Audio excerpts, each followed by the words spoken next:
Quero aqui cumprimentar o meu amado irmão Geraldinho, né? Rezende, amigo desde a infância, e eu recebo ele aqui sempre aos domingos quando eu posso encontrar, e quando encontro todas as pessoas aqui com muita alegria. É com um amor no coração que nós recebemos esta família. Primeiro os filhos e depois os pais. A Bíblia fala que os filhos converterão o coração dos pais ao Senhor. Aleluia! A palavra se cumpre. Amém? E muitos outros que nós podemos abraçar. Muita saudade. É sempre uma correria a nossa vida, mas quando estamos aqui nos sentimos muito alegres com cada um de vocês. Sem mais delonga, vamos para a palavra do nosso Senhor Jesus Cristo. Evangelho segundo escreveu João, capítulo de número 12. Evangelho do Senhor Jesus Cristo, escrito por João. Capítulo de número 12, versículo de número 12 também. Todos acharam? Diz assim a palavra do nosso Senhor. No dia seguinte, ouvindo uma grande multidão que viera à festa, que Jesus vinha a Jerusalém, tomaram ramos de palmeira e saíram-lhe ao encontro e clamava: Hosana, bendito o Rei de Israel que vem em nome do nosso Senhor. Eu quero convidar você a colocar sua Bíblia aí no banco, desocupar suas mãos, e nós vamos fazer como eles fizeram naquele dia, domingo, o primeiro dia da semana, que aclamavam o Senhor dos Senhores, o Senhor Jesus Cristo, dizendo: Hosana, bendito é aquele que vem em nome do Senhor. Nós vamos orar nesse momento e eu quero convidar você a louvar o nosso Senhor com palmas, adorar o Senhor com o que você tem de melhor, porque Ele foi recebido ali como rei, um rei humilde, para que você tivesse acesso a Ele. Então, nesse momento, vamos saudar Ele com uma salva de palma. Recebe, Senhor, agora nesse momento, as palmas que a tua igreja dá ao Senhor. Oh Deus, é uma palma que declara que o Senhor é o nosso Deus, que pode nos salvar. Bendito é o Senhor que veio dos céus para nos libertar, para nos salvar. E nós estamos aqui declarando o Senhor, toda a nossa adoração. Nós nos rendemos a Ti nesse momento com palmas, com nossas vozes, para adorar o Senhor com todo o nosso eu, com todo o nosso entendimento, com todo o nosso ser, Pai. Recebe os louvores, recebe a adoração. Tudo isso é para Ti, Papai. A Tua igreja clama, a Tua igreja Te adora, a Tua igreja Te recebe como Senhor e Salvador, e exalta o Senhor como nosso Deus nessa noite. Oramos em nome de Jesus Cristo. A honra, a glória, o louvor e a adoração seja dada ao Senhor nesta noite, Pai. Oramos no nome poderoso de Jesus Cristo. Amém e glória a Deus. Como é bom a gente poder fazer menção de Jesus Cristo e lembrar daquilo que aconteceu há quase 2000 anos atrás, né? Pode se sentar. Eu quero falar nessa noite. Hoje não tem aqui um título específico para essa palavra, porque na verdade nós vamos aqui aprender um pouco daquilo que aconteceu há 2000 anos atrás, que estava escrito, estava profetizado há muito mais de 2000 anos atrás pelos profetas, e nós vamos, em algumas vezes, nos amparar nesse texto da palavra de Deus, no Antigo e no Novo Testamento. Então, eu quero falar para você da história de Jesus Cristo no primeiro dia da semana, no domingo que nós conhecemos muito bem como domingo de Ramos. Não é diferente para nós que somos cristãos. Algumas pessoas, quando se convertem, ficam na dúvida: e agora? O que eu faço? Como fazer? Faço ou não faço? Nós seguimos as Escrituras Sagradas e a Bíblia diz que nós devemos fazer por estatuto perpétuo isso que foi feito neste dia em que nós vamos aprender que, então, aos domingos, é o primeiro domingo do mês em que se comemora o domingo de Ramos, nós fazemos menção de Jesus Cristo da mesma maneira, e nós vamos aprender um pouquinho da palavra de Deus para ver como que tudo aconteceu, qual que era o contexto e o que Jesus Cristo quer ensinar para mim e para você. Amém? Vamos mergulhar na palavra de Deus? Se prepare para viajar na palavra de Deus agora, junto com o Espírito Santo que te leva a esse conhecimento, que Ele abra o seu entendimento, que Ele abra o seu coração, para que a palavra caia no coração como se fosse uma terra fértil e que produza frutos. Amém? Você recebe isso? O texto que nós lemos diz o seguinte: no dia seguinte, ouvindo uma grande multidão que viera à festa em que Jesus vinha a Jerusalém, tomaram ramos de palmeira e saíram-lhe ao encontro e clamavam: Hosana, Hosana, bendito é o que vem em nome do Senhor. Um pouco antes disso, no mesmo capítulo de número 12, nós vamos ver uma história que está sendo narrada de Maria, a irmã de Lázaro. Essa mulher, ela vai ser aqui a personagem principal dos primeiros capítulos do capítulo 12, os primeiros versículos, e a história vem contando que Jesus Cristo foi visitar os irmãos de Lázaro, então, no caso, Maria e Marta, e quando Jesus vai visitá-los, logo após a ressurreição de Lázaro, Jesus era amigo pessoal de Lázaro, por isso ele tinha ido ali para ressuscitar Lázaro. Jesus chega então na casa de Lázaro, que era o homem, de Maria e de Marta, e quando ele chega ali, algumas coisas vão acontecer. E isso é importante para que a gente entenda o que está sendo narrado aqui no versículo de número 12. Não de se estranhar, Marta estava trabalhando. Ô mulher que gostava de trabalhar. Ela estava preocupada com os afazeres, enquanto Maria, a sua irmã, toma uma decisão radical. Eu li um texto no livro de Hebreus que me deixou impactado, e a gente algumas vezes, eu leio a Bíblia constantemente, e algumas vezes eu me pego em alguma palavra que eu fico impressionado, falo, meu Deus, como que Jesus ele pode ser tão apaixonado por nós, como que ele pode ser tão radical conosco. A Bíblia fala que o reino dos céus é tomada à força, com violência. Eu li isso no livro de Hebreus e falei, como por violência? Mas ser cristão é ter que usar a força com violência mesmo. O reino dos céus tem que ser com violência. Nós temos que crer com todo o nosso coração, nós temos que exercitar a nossa fé com violência, nós temos que levantar-se contra tudo que se opõe à palavra de Deus com violência, para contrapor. A nossa fé tem que ser uma fé violenta mesmo. Nós temos que acreditar, nós temos que aplicar a palavra de Deus. A morte de Jesus Cristo na cruz, se dando no seu lugar, é violento demais. O reino dos céus é tomado à força. E olha o que Maria vai fazer. Ela vai pegar na casa dela o que ela tem de melhor, um vaso de alabastro, um vaso que era esculpido, era um vaso trabalhado, um vaso caro, e dentro desse vaso tinha um óleo. O óleo era um óleo especial, um óleo que tinha um bom perfume, era algo que todas as pessoas cultuavam e guardavam dentro da casa para momentos especiais, e alguns desses momentos eram para quando houvesse um morto, e eles ungiam aquele morto com óleo. Não existia a forma de enterrar como nós conhecemos hoje, nem gavetas. Então, para que o morto não ficasse dando um mau cheiro ali no local onde eles faziam esse enterro, eles ungiam ele com óleo para que no período ali mais difícil o cheiro do perfume fosse maior do que o cheiro do período de decomposição do corpo.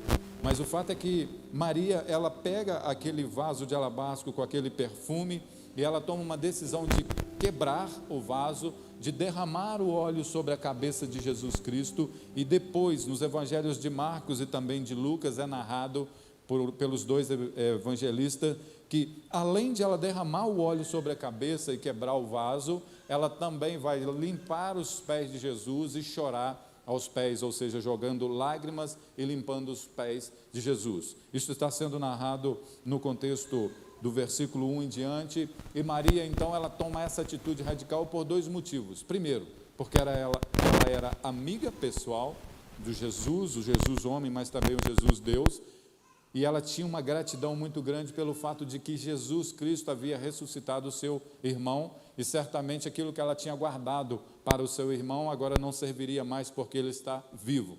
Então ela tem ali algo precioso e que ela não precisa mais, então ela decide a ungir Jesus Cristo. E no meio daquilo ali, algumas pessoas estão ali, veem aquilo acontecendo, e um dos discípulos questionam isso.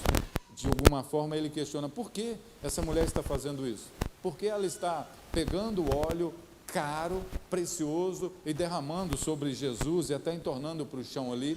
Poderíamos pegar esse dinheiro, de alguma forma, vender esse produto, pegar esse dinheiro e ajudar os pobres.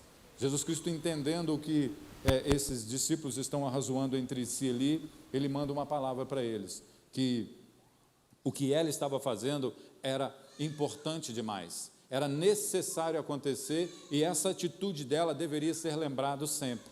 Por isso que hoje nós estamos reunidos aqui lembrando do que essa mulher fez. Ela teve uma atitude importante, Jesus disse que aquilo era importante. E também no capítulo de número 13, um pouco mais à frente, Jesus vai dar resposta a esse discípulo que questionou que aquele dinheiro poderia ser usado para ajudar os pobres. Ele vai dizer que nem sempre a gente precisa de estar disposto a ajudar os pobres imediatamente. Existem coisas para Deus que nós podemos fazer que são mais importantes, enquanto que outras um pouco menos importantes. Quer dizer que ajudar o pobre não é importante? Claro que é, mas Jesus Cristo disse que os pobres sempre vão existir. Em qualquer lugar onde você for, você vai encontrar com um pobre. Se você decidir sair à procura de um pobre, você vai encontrar. Mas com Jesus Cristo você não encontra toda hora. Existe um momento certo em que Ele vai aparecer na sua vida. Existe um lugar específico que Ele vai se manifestar a você. E a Maria entendeu que aquele era o momento, aquela era a hora, e ela ia fazer o melhor dela naquele momento. Não guarde o seu melhor para os pobres, guarde o seu melhor para Deus, porque quando você estiver no centro da vontade de Deus, você vai poder ajudar os pobres com muito mais propriedade, porque Deus vai abençoar a sua vida, Deus vai abrir as portas e vai fazer de você uma bênção, amém? Então, Maria, ela toma essa atitude, mas qual é a importância dessa atitude? Por que um óleo sobre a cabeça de Jesus Cristo? A Bíblia fala que quando Jesus ele entrar, então agora no versículo de número 12, quando ele ia entrando ali na cidade de Jerusalém, na porta dourada, ou na porta principal de Jerusalém, a multidão aclamava Jesus Cristo dizendo, Hosana, Hosana, bendito o que vem em nome do Senhor.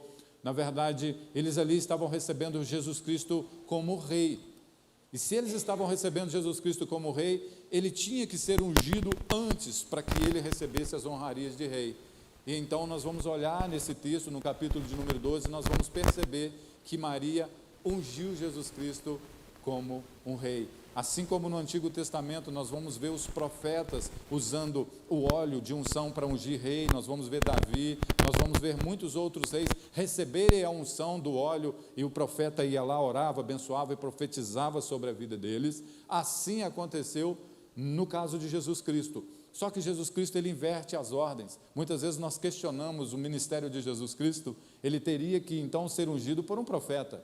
E se fosse um profeta maior daquela geração seria João, e João Batista, porque ele mesmo disse que não havia naquela geração nascido homem maior do que ele, nascido de mulher. Mas olha só quem vai ungir ele para ele ser aclamado rei, uma mulher. Justamente Maria, aquela que entendeu o propósito de Deus. Muitas vezes, no meio evangélico, as pessoas questionam que nós, evangélicos, colocamos a mulher em segundo plano.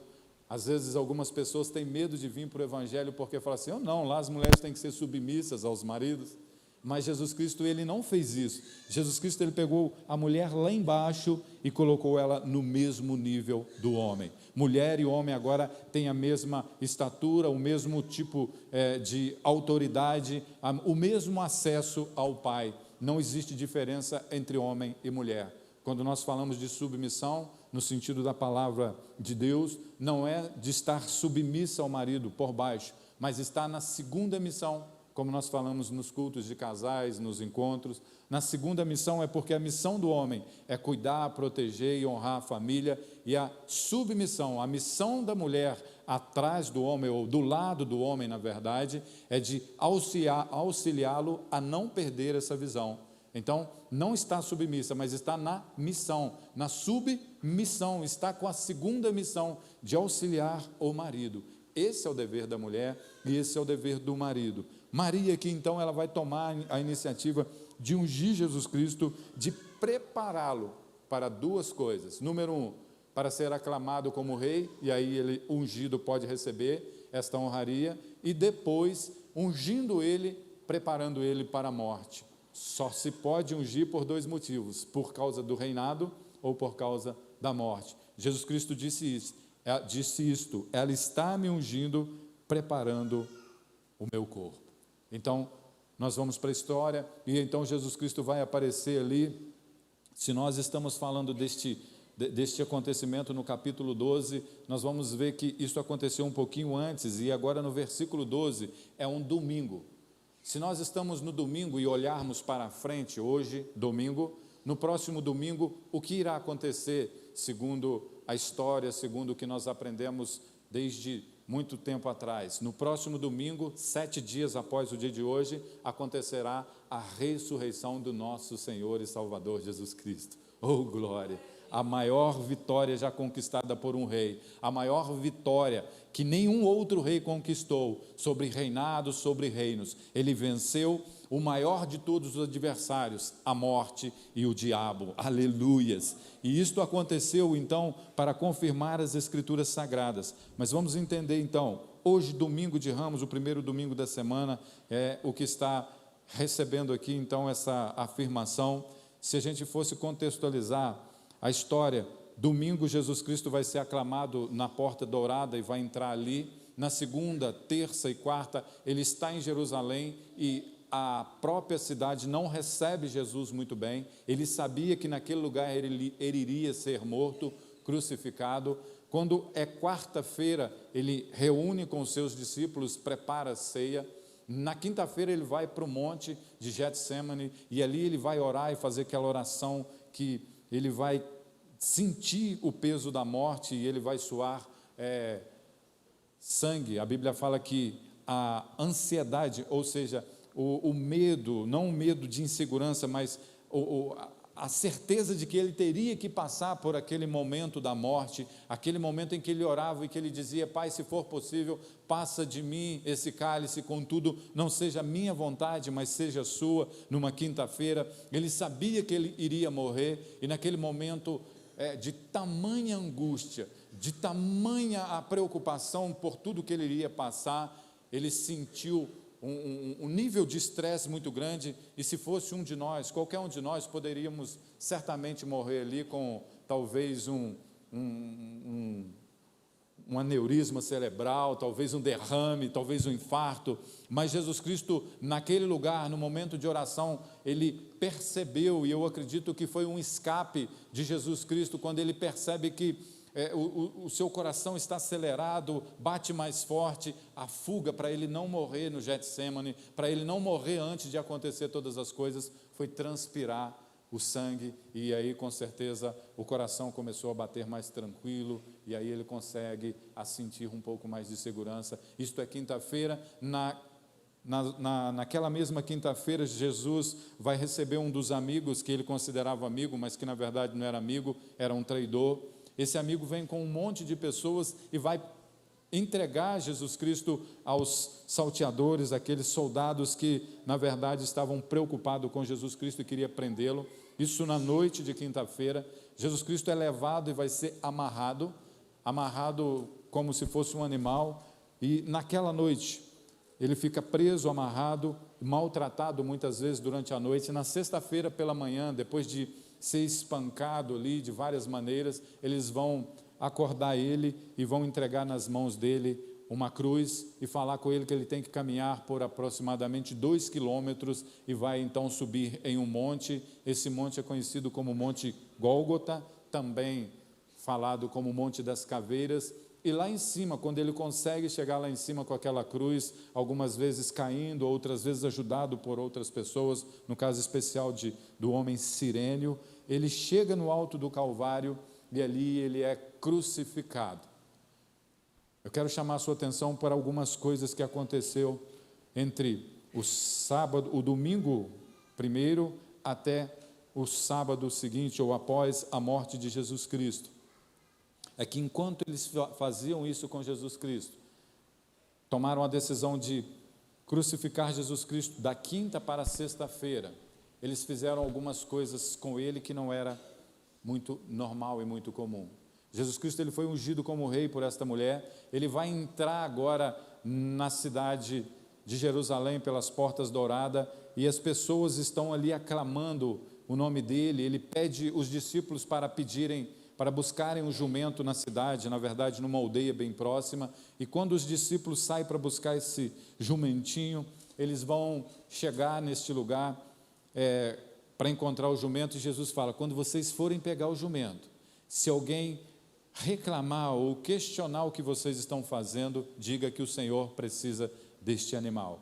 Aqueles discípulos descem, era João e Pedro, para a aldeia. Quando chega lá, encontram o jumento do lado ela era uma cria de jumento, um jumentinho, e do lado da sua mãe ali, que eu não sei se é uma mula, deve que era uma mula, não se relata, né? Mas jumentinha não era, pode ser que era ali uma mula. E no fato em que eles olham para o jumentinho, ele está amarrado, eles põem a mão no jumentinho, alguém grita: opa, para onde que você está levando isso aí?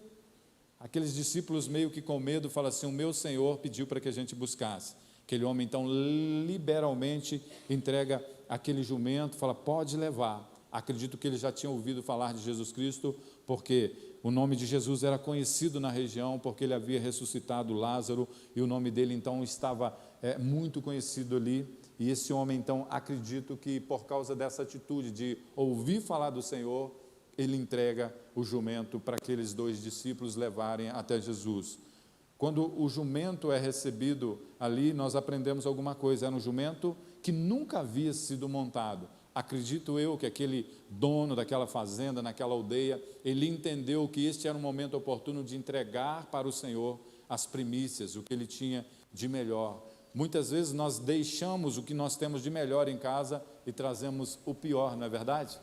Quanto isso é difícil. Eu já li vários livros sobre primícia, sobre dar alguma coisa, sobre doar, e sempre que a gente aprende na palavra de Deus, a gente aprende que nós temos que dar o nosso melhor, mas geralmente nós fazemos o contrário, nós escolhemos o pior. Pede uma doação, pastor Diego, para qualquer coisa. Precisamos de uma ajuda para fulano de tal. Alguém liga e fala assim: pastor, eu estou com um fogão velho aqui. A gente pede algumas roupas, as pessoas falam assim: eu tenho algumas roupas lá em casa. E algumas vezes nós recebemos, e muitas vezes nós percebemos que aquelas roupas são roupas que não dá nem para usar mais. É claro que com raras exceções, algumas pessoas entendem e dão o seu melhor, mas a maioria das vezes as pessoas dão aquilo que tem sobrando. Este homem entendeu que era para o Senhor e ele fez o quê? Ele deu o seu melhor, e certamente esse homem foi abençoado por isso. Ele entendeu o propósito dele, e quando ele viu aquele jumentinho descendo o morro com Jesus Cristo só vai montar nele na entrada da cidade, muitas pessoas vão falar assim: olha, aquele jumentinho é de fulano de tal, e aquilo vai trazer para ele algum tipo de benefício. Se você entender que aquilo que você faz para Deus, tudo o que você promove na obra do Senhor, Deus não vai ficar te devendo, Ele vai te honrar, Ele vai fazer com que a sua vida possa prosperar em todos os aspectos. Creia nisso, não duvide disso de maneira nenhuma. A obra do Senhor, ela se faz por si, mas Deus escolheu usar a sua vida para que, de alguma forma, Ele pudesse mostrar para as pessoas que Ele é o Deus da prosperidade. Ele pode abrir a sua vida, Ele pode abrir as portas e a janela do céu em seu favor. Então, os discípulos chegam com o jumentinho, Jesus vai descer ali até chegar na porta, e os discípulos então colocam uma manta sobre o jumentinho, e agora o jumento está com Jesus Cristo em cima dele. Eu fico imaginando Jesus Cristo em cima de um jumentinho. Vocês conhecem jumentinho, não conhecem? É um animal pequeno, menosprezado e desprezado até hoje. 2000 anos se passaram e ninguém descobriu uma utilidade para o jumento até hoje, né? Nós viajamos para o Nordeste e nessa viagem nós observamos lá não é MG, não é BA, né? BA, ou aquele litoral, eu não sei como que chama aquelas estradas lá, federal ou o que for, mas nós observamos o quanto de animais, e principalmente jumentos, estão abandonados nas estradas porque os proprietários não veem nele nenhum valor e lançam ele fora. E Jesus Cristo escolhe justamente um jumento. Por que será?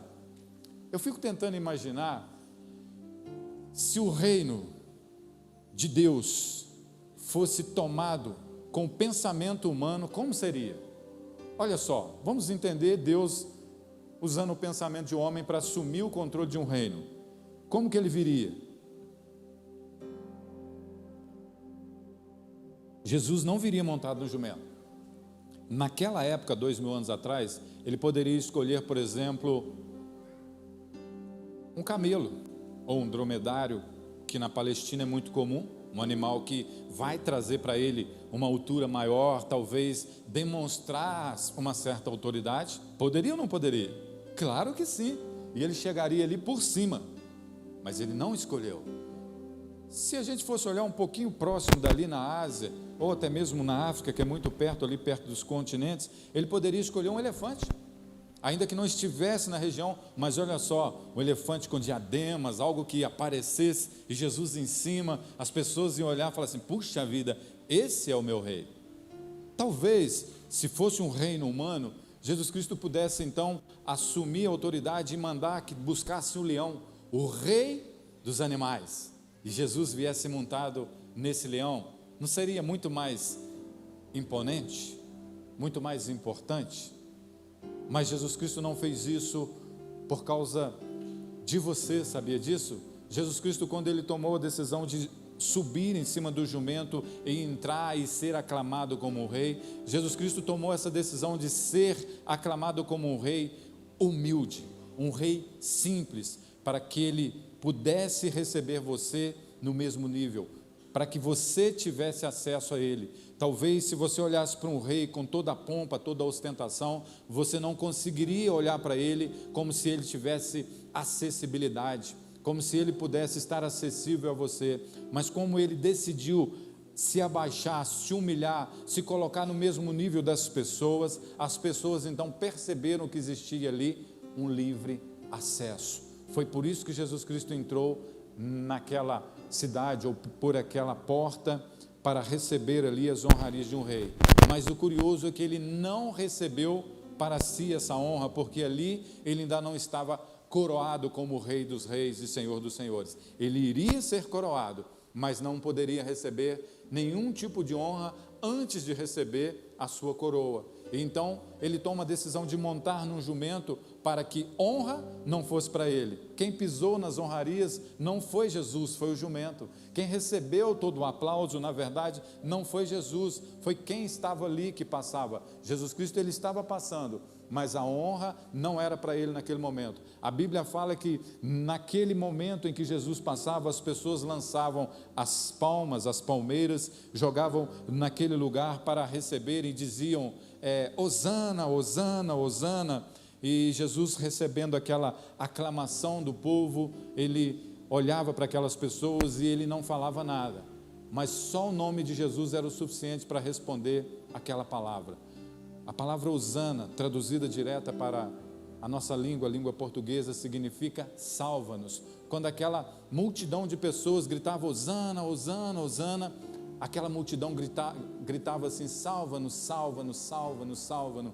E quando Jesus passava, quando o nome de Jesus estava sobre o jumento, o nome de Jesus significa Deus salva-nos. Então as pessoas gritavam salva-nos, e Jesus passava respondendo aquela aclamação, dizendo que Ele pode salvar. Isso acontecia. Mas por que isso aconteceu? Por que um jumento estava amarrado? Por que existia palmeiras naquele lugar? Para se cumprir o que estava escrito nas Escrituras Sagradas. Abra a Bíblia comigo. Primeiro nós vamos no livro de Zacarias, capítulo de número 9. Zacarias 9.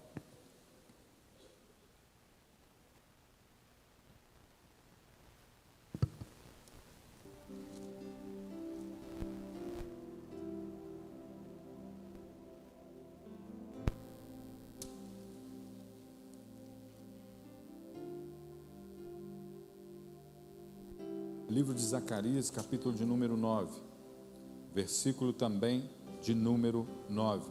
Diz assim a palavra de Deus: 480 anos aproximadamente antes disto acontecer, isso que nós estamos lendo, narrado pelo evangelista João. Está escrito assim: alegra-te muito, ó filha de Sião, exulta, ó filha de Jerusalém, eis que o teu rei virá, justo e salvador, pobre e montado em um jumento, sobre um asnio, filho de jumenta, e derrubarei e destruirei os carros de Efraim e os cavalos de Jerusalém, e os arcos de guerra será destruído, e ele anunciará a paz sobre todas as nações. O texto está querendo dizer que é para o povo se alegrar que Jesus Cristo estava entrando ali em um jumentinho pobre e que todas as pessoas poderiam ali receber ele de alguma forma. Se você acompanhar comigo no mesmo texto, no livro de Levítico, capítulo de número 23, afirmando este texto que nós lemos no Evangelho de João. Levítico é o livro da lei, levirático,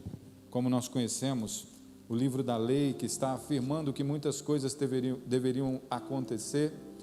No capítulo de número 23, no versículo 40, nós vamos ver a seguinte afirmação: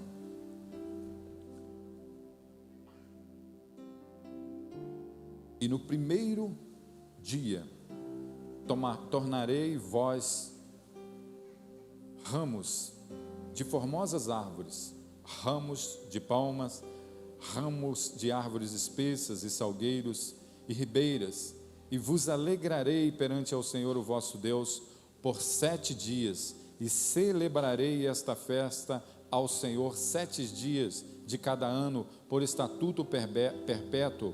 É pelas vossas gerações o mês 7º celebrareis, e 7 dias habitareis debaixo de tenda, todos os naturais de Israel habitarão em tenda. Esta festa do 7º dia é uma festa que Deus instituiu na lei e que todo judeu pratica ela. Eles separam 7 dias do ano, isso geralmente é sempre no mês determinado. Eles vão com as suas cabanas acampar em um determinado lugar. Ali eles fazem todo o rito do primeiro domingo, cortar as palmeiras. Eles fazem o rito da Páscoa na sexta e no sábado. Eles têm esse rito muito comum, essa prática, e isso é feito pelos judeus. E nós também devemos fazer e celebrar isso. Este ato de cortar as palmeiras era o ato que ia acontecer ali em Jerusalém. Esta festa estava programada para aquele dia. Eles iriam celebrar naquela semana, a semana da Páscoa, e eles precisariam de fazer tudo isso. Esse rito era algo que haveria de acontecer. Só que enquanto o rito as pessoas praticavam na religião, agora Deus promove todas as coisas na plenitude dos tempos. As palmeiras estavam todas ali, o jumento estava tudo preparado, e algumas pessoas pensam que isto é obra do acaso. Algumas pessoas pensam que as coisas acontecem pura e simplesmente obra do acaso. Não é. Deus tem o controle de todas as coisas. Eu acredito que se não houvesse essas palmeiras naquela época, Deus iria levantar na vida de alguma pessoa um sonho, um projeto de plantar, ia idealizar naquele local ali aquelas palmeiras, aquelas árvores. Eu acredito que se não existisse jumento naquele lugar, Deus iria colocar no coração de um criadouro ali de ovelhas que ele deveria criar jumentas naquele lugar. Seria algo estranho, mas Deus colocou isso no coração de alguém para que aquilo estivesse naquele lugar e naquele momento certo, porque as profecias diziam que era necessário tudo isso acontecer, para que na Páscoa fosse celebrado a Páscoa do Cordeiro e que fosse imolado o Cordeiro de Deus que tira os pecados do mundo. Isso tinha que acontecer. Muitas pessoas não entendem qual que é o chamado dela, por que elas estão na igreja, ou como elas vão fazer para cumprir o seu propósito diante dessa geração, talvez até na vida secular. Mas eu quero dizer para você uma coisa: Deus não te colocou você nessa geração por acaso. Você não está aqui por obra do acaso. Deus tem um propósito na sua vida. Deus te chamou para uma missão específica e não duvide do que Deus pode fazer na sua vida. Seja uma pessoa importante dentro da sua sociedade, seja uma pessoa importante dentro da igreja que você congrega, seja uma pessoa importante para as pessoas que estão à sua volta, porque se aconteceu isso há 2000 anos atrás e pessoas necessitavam de pessoas importantes, não pode ser assim com você? Algumas pessoas se frustram e falam que não são capazes de fazer nada, se sentem insegura, mas isso é uma mentira do diabo para você. Você é especial, Deus te ama, e pelo amor que Deus tem com você, é que Ele entregou a vida do Filho dele. A maior prova de amor foi Deus que deu para você. Se você entender isso e acreditar, você já é mais do que vencedor. Não desista daquilo que Deus planejou para você, do seu chamado específico. Deus te chamou para uma obra, Deus colocou no seu coração o desejo de vencer. Você é um vencedor. Deus te chamou numa obra específica, você tem a palavra de Deus no seu coração. Não desista, não são as pessoas que podem mudar a sua vida. Ainda que você se sinta um pecador, você está lavado no sangue do Cordeiro, não há mais condenação para você. Você já foi justificado há 2000 anos atrás, quando o nosso Senhor morreu na cruz por você. Ninguém pode te condenar. Somente uma pessoa pode deixar você sentado nesse lugar, é você mesmo, se você não acreditar em você. Mas Jesus Cristo, Ele comprou no seu lugar. Jesus Cristo, Ele te deu o acesso direto a Ele, quando Ele entrou naquele local ali para receber essa adoração. Então, Ele está ensinando algumas coisas. A Bíblia vai falar que Jesus Cristo, após ser recebido na entrada da cidade, prenderam Ele numa quinta-feira, pastor Diego. Para Ele ser rei, ainda não sendo, mas se bem que já o era, porque Ele mesmo falou que Ele é o eu sou, Ele precisaria de receber algumas indumentárias de rei. Na quinta para sexta-feira, a primeira coisa que eles fizeram com Jesus Cristo, maltrataram Jesus Cristo com um chicote. Esse chicote continha 12 pontas de osso com chumbo na frente, e quando aquele soldado batia, dilacerava as costas de Jesus Cristo. Todas aquelas chagas e feridas que foram feitas nas costas de Jesus na quinta-feira, depois de tudo isso acontecer, naquela noite alguém coloca um pano branco sobre as costas de Jesus Cristo, deixam ele ali amarrado naquela noite de quinta-feira. Quando acorda na manhã seguinte, Jesus Cristo está então com uma capa vermelha. Todo rei, quando ele é entronizado, ele recebe uma capa vermelha. A capa que entregaram para Jesus Cristo não era um vermelho escarlate, mas era o próprio sangue de Jesus Cristo que ele está agora nas suas costas. Pegaram, após aquela noite de quinta-feira, uma coroa de espinhos. A Bíblia fala que eles pegaram uma coroa de espinhos, depois de trançada, colocaram em sua cabeça. Essa coroa foi, de uma certa forma, colocada à força, e quando fincaram essa coroa com os espinhos, ela fez com que Jesus Cristo sentisse muita dor. Tudo isso para demonstrar que ele estava recebendo um reinado.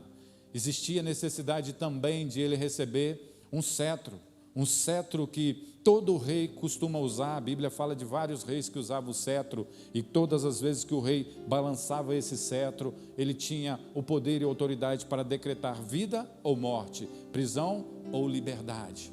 Entregaram nas mãos de Jesus Cristo um caniço, para zombar de Jesus Cristo como rei, para zombar dele como se fosse um rei. Então, as roupas que ele deveria de usar era outro tipo de roupa, mas as roupas que deram para ele foram estas roupas. Colocaram sobre ele uma coroa de espinho, colocaram sobre as costas dele uma veste branca, que ficou vermelha por causa do sangue, entregaram nas mãos dele um caniço, como se fosse o cedro. Mas esse Jesus aceitou passar por tudo isso por causa de mim e de você. Quando Jesus ali na cruz, ele olha para tudo isso, ele vê você, e ele fala: vai valer a pena, Deus, vai valer a pena morrer por estes meus filhos e filhas que me aceitarão, que se entregarão por mim. E aquela história sendo narrada, então, daquela forma, Jesus Cristo, ele vai te dar acesso. Eu acredito que o versículo que deve nortear a minha, a sua vida, é claro que existem muitos outros versículos, mas um versículo que não pode sair da sua mente é o que Jesus Cristo demonstrou nessa atitude de ser acessível a mim e a você. É aquilo que está relatado no livro, ou na verdade nas cartas de Paulo aos Filipenses, quando Paulo ele vai falando sobre as igrejas. Eu quero convidar você a abrir comigo, carta de Paulo aos Filipenses. É uma escritura que vem relatar a atitude de Jesus Cristo de ser acessível. A Bíblia vai falar que Jesus Cristo, no versículo de número 5 do capítulo 2 de Filipenses, está escrito da seguinte forma: de sorte que haja em vós o mesmo sentimento que houve também em Cristo Jesus, que sendo em forma de Deus, não teve por usurpação ser igual a Deus, mas aniquilou-se a si mesmo, tomando forma de servo e fazendo-se semelhança de homens. E achado em forma de homens, humilhou-se a si mesmo, sendo obediente até a morte e morte de cruz, pelo que também Deus o exaltou soberanamente e lhe deu um nome que está acima de todo nome, para que ao nome do Senhor Jesus Cristo se dobre todo o joelho dos que estão nos céus e na terra e debaixo da terra. Este texto de Filipenses vai dizer que, pelo fato de Jesus Cristo não ter usado a usurpação de ser igual a Deus, mas ter se humilhado, ele se tornou então acessível a você. Meu irmão e minha irmã, meu querido e minha querida, eu quero dizer para você o seguinte: Jesus Cristo hoje, ele está acessível a mim e a você. Hoje você pode receber no seu coração, receber Jesus Cristo na sua vida. Você pode convidar Jesus Cristo para entrar na sua casa, porque ele é manso e humilde. Ele vai fazer com que a sua vida receba as bênçãos e os benefícios de Deus. Jesus Cristo hoje, ele está à porta e bate. Eis que estou à porta e bato. Aquele que ouvir e abrir a porta, eu entrarei e cearei com você. Esta é a fase da igreja em que todos nós podemos ter um encontro literal com Jesus Cristo, um encontro verdadeiro com Jesus Cristo, que entrou naquelas portas douradas montado em um jumento. Este nosso Senhor e Salvador Jesus Cristo quer receber você no seu reinado, quer levar você para morar no céu. Jesus Cristo disse: vinde a mim todos vocês que estão cansados e sobrecarregados, que eu vou os aliviar, eu os aliviarei. Jesus Cristo disse que ele queria ser o rei seu. Neste tempo presente, Jesus Cristo manso e humilde. A Bíblia fala: se hoje ouvirdes a voz do Senhor teu Deus, não endureçais os vossos corações, porque vai chegar um dia, e eu espero que não seja conosco, eu espero que você hoje tome essa decisão, porque se chegar o dia em que Jesus Cristo voltar dessa forma, eu quero convidar você para abrir a palavra de Deus comigo no livro de Apocalipse, capítulo de número 19. Se Jesus Cristo, se você encontrar com esse Jesus Cristo aqui, que muitas vezes nós queremos, mas esta forma em que Jesus Cristo for encontrado, não será desta maneira que ele irá receber você, manso e humilde. Capítulo de número 19, versículo 11. Olha o que está escrito aqui: e eu vi os céus abertos, e eis que um cavalo branco que estava sentado sobre ele, e se chama Fiel e Verdadeiro, e que julga e peleja com justiça, e os seus olhos eram como chama de fogo, e sobre a sua cabeça havia muitos diademas, e tinha um nome que estava escrito e que ninguém sabia, senão ele mesmo. E ele estava vestido agora de umas vestes salpicadas de sangue, e o nome pelo qual se chama é a Palavra de Deus. E o seguiam exércitos que há no céu, em cavalos brancos, vestidos de linho fino, branco e puro, e da sua boca saiu uma aguda espada, que feria com ela as nações, e ele as regerá com vara de ferro, e ele mesmo é o que pisa o lagar do vinho, e o furor da ira do Todo-Poderoso. Muitas pessoas querem encontrar com esse rei assentado num cavalo branco, que vem com uma espada, com um cetro de ferro, e o seu nome está cravado na história. A Bíblia fala que na sua coxa está gravado Rei dos Reis e Senhor dos Senhores. A Bíblia fala que ele tem uma espada afiada, e essa espada afiada é a palavra de Deus, mas ele virá montado em um cavalo branco, para pisar no lagar e julgar com ira aqueles que não aceitaram a palavra de Deus, que não aceitaram o chamado que ele tem feito para todas as nações. Quando Jesus Cristo vier nesse momento montado em um cavalo branco, ele não te receberá com humildade.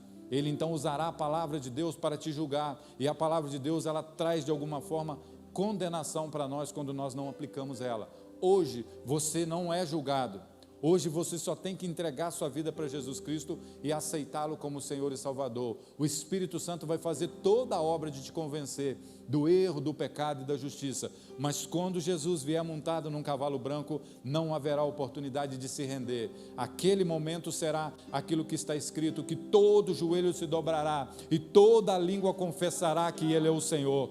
Todo homem, toda mulher, anjo, principado, toda criatura da face da terra vai ter que se render aos pés do nosso Senhor e terá que dizer: Santo, Santo, Santo, Santo é o Senhor, Rei dos reis, aquele que governa as nações com braço forte, com cetro de justiça. Mas enquanto isso não vem, existe uma oportunidade de você entregar sua vida para Jesus Cristo. A coroa que entregaram para ele de espinhos deve de ser trocada, deve de ser colocada uma coroa de diadema, porque ele conquistou isso. Jesus Cristo, na carta aos Filipenses, quando o Senhor fala que por causa da atitude dele de se doar, Deus o exaltou soberanamente. Ele deu um nome que está acima de todo nome, no qual todo joelho se dobrará. Quando aquilo está querendo dizer isso, é porque Jesus Cristo está nos céus, aguardando ansiosamente a manifestação dos filhos de Deus.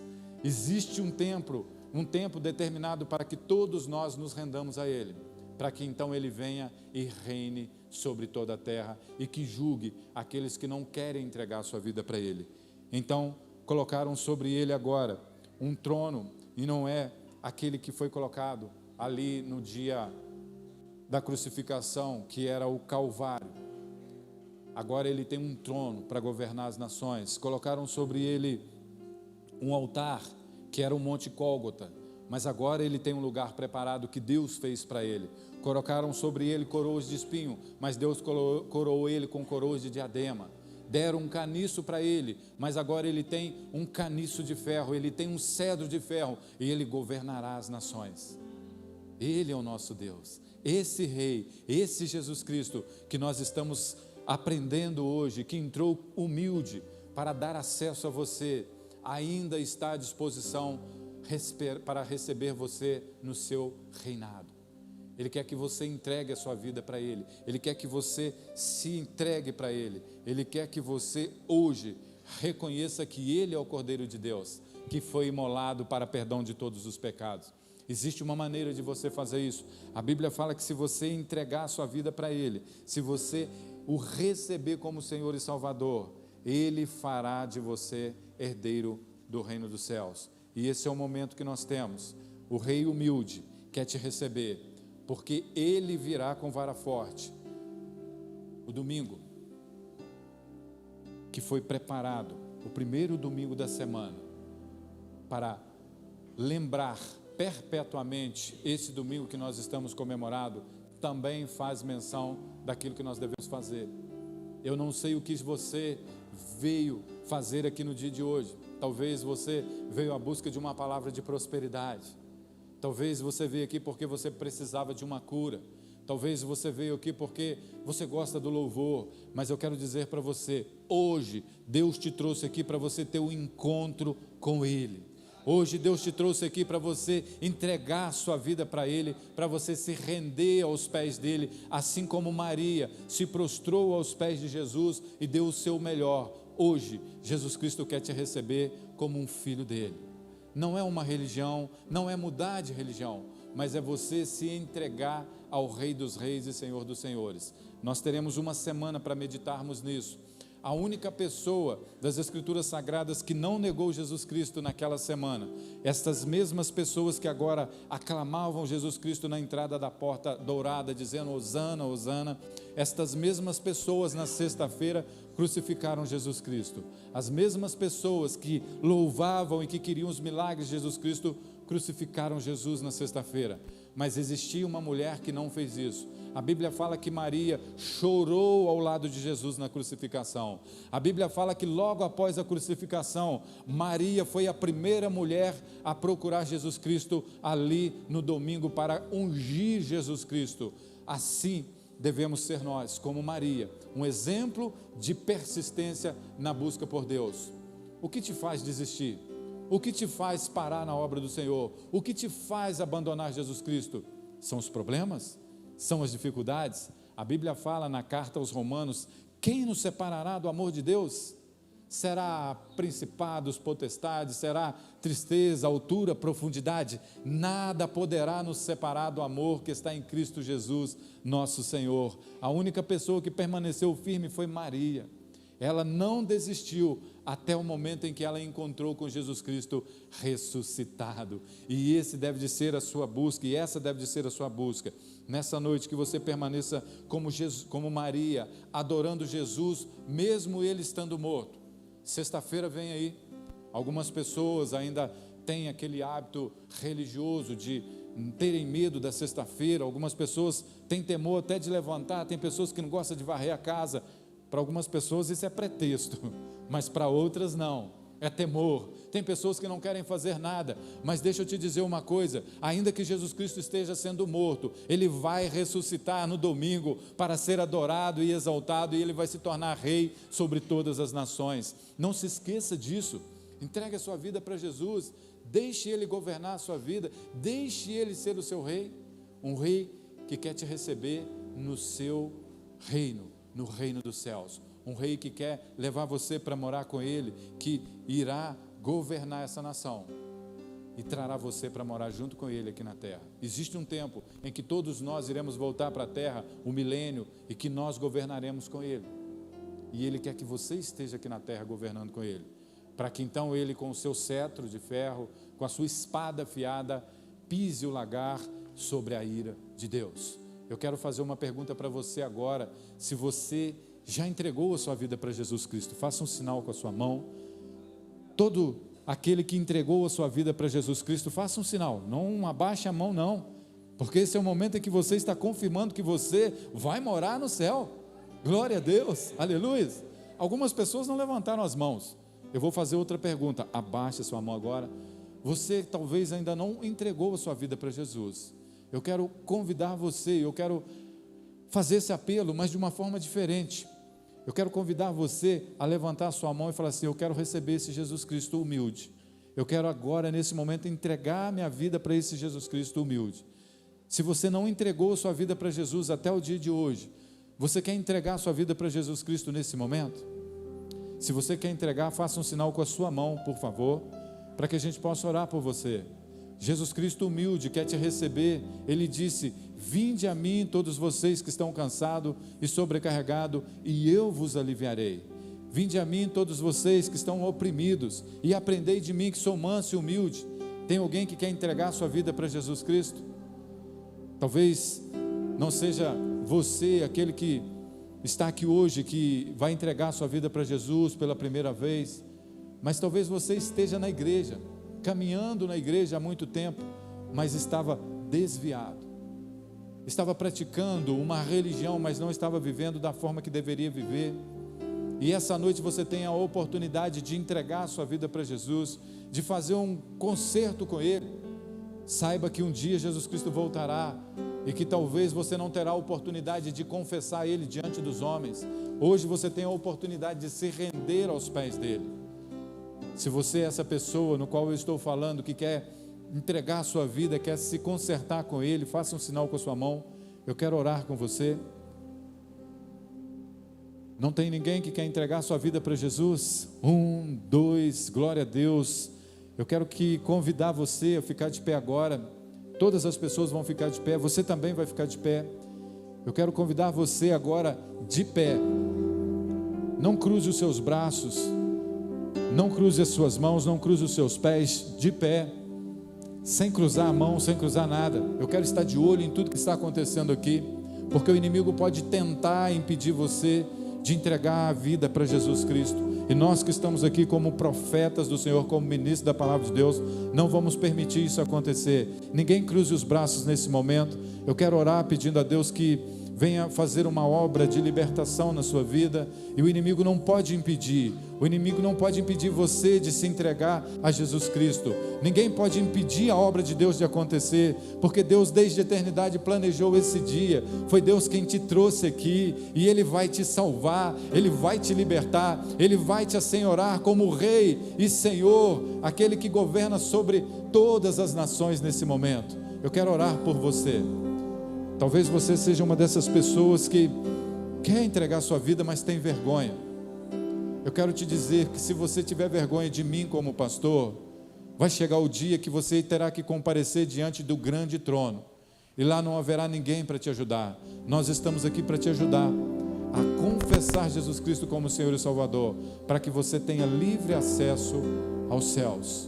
Hoje você tem essa oportunidade, mas vai chegar um dia que essa oportunidade cessará, e hoje você pode fazer essa oração. Eu quero convidar você a fechar os seus olhos agora, toda a igreja com os olhos fechados. Ore comigo. E você que quer entregar sua vida para Jesus, erga suas mãos agora. Faça um voto com o Senhor agora, entregando a sua vida para Jesus Cristo. Ele pode te salvar, Ele pode te libertar. Se você quer fazer um concerto com o Senhor, erga suas mãos nesse momento. Pai, nós estamos orando agora em favor da igreja, Pai. Esta igreja que se reúne aqui para destronar reinados, para destruir todo tipo de sofisma, de pensamento, de fortaleza que se levanta contra as pessoas que querem entregar a sua vida para Jesus. Ó Deus, nós queremos destronar agora no meio da tua igreja, Papai, tudo que se levanta contra esta igreja, contra os teus filhos e filhas. Queremos libertar aqueles que estão presos e aprisionados. Deus, queremos ligar, Papai, aqui na terra o que vai ser ligado no céu. Queremos colocar estas vidas diante do teu altar. Deus, nós queremos nesse momento consagrar a vida das pessoas que estão entregando a sua vida para Jesus, que estão declarando que são filhos do Senhor. Eles farão a oração para colocar a vida deles diante do teu altar e receber o Senhor como Senhor e Salvador. Nós queremos entregar eles diante do teu altar e fazer menção do nome dele para toda a eternidade. Oramos no nome de Jesus Cristo. E se você quer entregar sua vida para Jesus, repita comigo essa oração. Repita assim: Senhor Jesus, eu te recebo como meu Senhor e como meu Salvador. Senhor Jesus, escreve o meu nome no livro da vida. Amém. Deus, confirma essa palavra que foi falada no coração de cada pessoa. Deus, confirma esta oração para que o nome delas seja escrito no livro da vida. E a tua palavra diz que aqueles no qual o Senhor assenhorou, ninguém arrebatará das tuas mãos. O Senhor é o Deus da vida deles, o Senhor é o Senhor e o libertador da vida deles. Guarda-os na sua palavra, guarda-os na sã doutrina das Escrituras Sagradas, para que eles possam viver, vencer de acordo com as Escrituras Sagradas. E nós oramos em nome de Jesus Cristo. Amém e glória a Deus.